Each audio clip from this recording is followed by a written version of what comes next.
नमस्कार. कोळंबी भात म्हटलं की अगदी लहानांपासून मोठ्यांपर्यंत सर्वांच्याच तोंडाला पाणी सुटतं. एकदा अशा पद्धतीने हा कोळंबी भात बनवून बघा आणि कमेंटमध्ये मला नक्कीच सांगा. आज आपण झटपट झणझणीत असा कोळंबी भात बनवणार आहोत. बनवायला सोपा आणि खायला तितकाच अतिशय चविष्ट असा हा कोळंबी भात तयार होतो.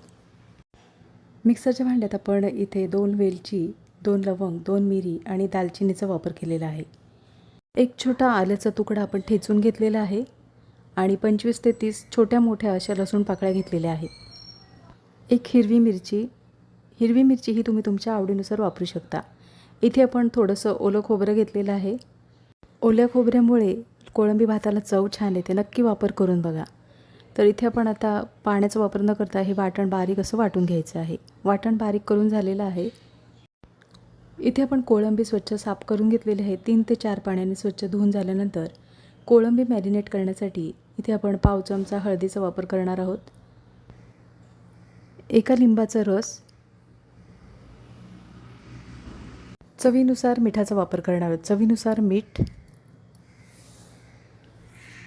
1 चमचा आलं लसूण पेस्ट, अर्धा चमचा गरम मसाला. सर्व मसाले व्यवस्थित असे कोळंबीला लावून घेणार आहोत.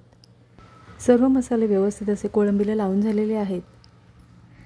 15 ते 20 मिनिटं आपण कोळंबी मॅरिनेट करून ठेवणार आहोत. इथे आपण बासमती तांदूळ घेतलेला आहे. इथे मी पुलाव बासमती तांदूळ घेतलेला आहे. 2 ते 3 पाण्याने स्वच्छ धुवून झाल्यानंतर इथे आपण पाण्यामध्ये 10 ते 15 मिनिटं तांदूळ ठेवून देणार आहोत. पातेल्यामध्ये फोडणीपुरतं तेल गरम करून घेणार आहोत. तेल गरम झाल्यानंतर इथे आपण खडे मसाल्यांचा वापर करणार आहोत. खडे मसाल्यांमध्ये तमालपत्र, दालचिनी, वेलची, लवंग, मिरी आणि 1 चमचा आपण इथे शहाजिऱ्याचा वापर केलेला आहे. तेलामध्ये आता हे मसाले छान परतून घेणार आहोत. खडे मसाले छान परतून झालेले आहेत. इथे आपण 2 पातळ उभे चिरून घेतलेल्या कांद्याचा वापर करणार आहोत. कांदा छान लालसर होईपर्यंत परतून घेणार आहोत. कांदा सतत ढवळत राहायचा आहे म्हणजे सर्व बाजूने छान तळला जातो. तर इथे आपल्याला कांदा छान लालसर होईपर्यंत परतून घ्यायचा आहे. तर इथे पाहू शकता कांदा छान परतून झालेला आहे. कांदा परतून झाल्यानंतर इथे आपण 1 टोमॅटोचा वापर करणार आहोत. बारीक चिरलेला 1 टोमॅटो एकजीव होईपर्यंत परतून घेणार आहोत. टोमॅटो परतून झालेला आहे. टोमॅटो परतून झाल्यानंतर इथे आपण आता पावडर मसाल्यांचा वापर करणार आहोत. पावडर मसाल्यांमध्ये 1 चमचा आपण इथे गरम मसाल्याचा वापर करणार आहोत. गरम मसाला हा तुम्ही कोणताही वापरू शकता. 2 चमचे घरगुती लाल तिखट हे तुम्ही तुमच्या आवडीनुसार वापरू शकता. 1 चमचा धणा जिरा पावडर आणि पाव चमचा आपण इथे हळदीचा वापर केलेला आहे. पावडर मसाला व्यवस्थित असे परतून घेणार आहोत. गॅसची फ्लेम स्लो ठेवायची आहे आणि स्लो गॅसवर आपल्याला हे मसाले छान परतून घ्यायचे आहेत. साधारण तेल सुटेपर्यंत आपल्याला हे मसाले परतून घ्यायचे आहेत. मसाले परतून झालेले आहेत. मसाले परतून झाल्यानंतर जे वाटण तयार करून घेतलेलं आहे, आलं, लसूण, मिरची आणि ओल्या खोबऱ्याचं वाटण तयार करून घेतलेलं आहे, ते वाटण आपण आता मसाल्यामध्ये परतून घेणार आहोत. 1 मिनिटवर आपल्याला हा मसाला छान परतून घ्यायचा आहे म्हणजे त्याचा जो कच्चेपणा असतो तो नाहीसा होतो. वाटण परतून झाल्यानंतर मॅरिनेट करून घेतलेली कोळंबी आहे ती मसाल्यामध्ये परतून घेणार आहोत. तर इथे आता कोळंबी छान परतून झालेली आहे. कोळंबी परतून झाल्यानंतर बारीक चिरलेल्या कोथिंबीरीचा वापर करणार आहोत. बारीक चिरलेली कोथिंबीर इथे आवडत असल्यास तुम्ही पुदिन्याचा सुद्धा वापर करू शकता.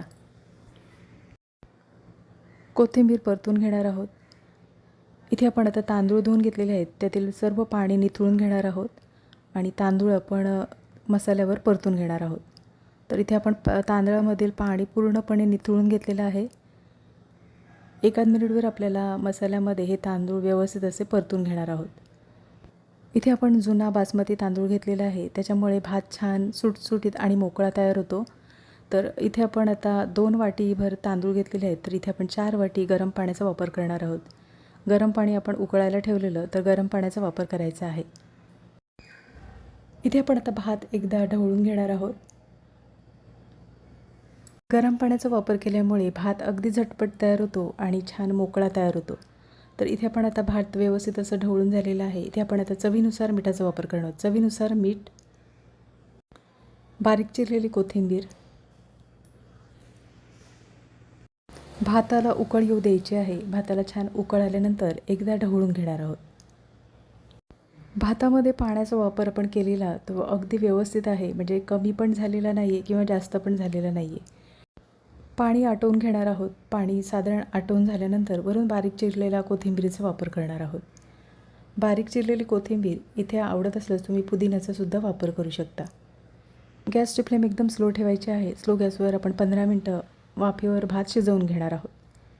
10 ते 15 मिनटं झालेली आहेत. झाकण काढून इथे पाहू शकता भात छान मोकळा तयार करून झालेला आहे. तयार करून घेतलेला कोळंबी भात आपण एका डिशमध्ये काढून घेणार आहोत. सोबतच बारीक चिरून घेतलेला कांदा आणि लिंबाची फोड. नक्की एकदा अशा पद्धतीने हा भात बनवून बघा आणि कमेंटमध्ये मला नक्कीच सांगा. आजची रेसिपी आवडली असेल आणि चॅनलवर नवीन असला तर चॅनलला सबस्क्राईब करा आणि व्हिडिओ आवडला असेल तर लाईक शेअर करा. पुन्हा भेटू अशाच चमचमीत नवीन रेसिपीमध्ये.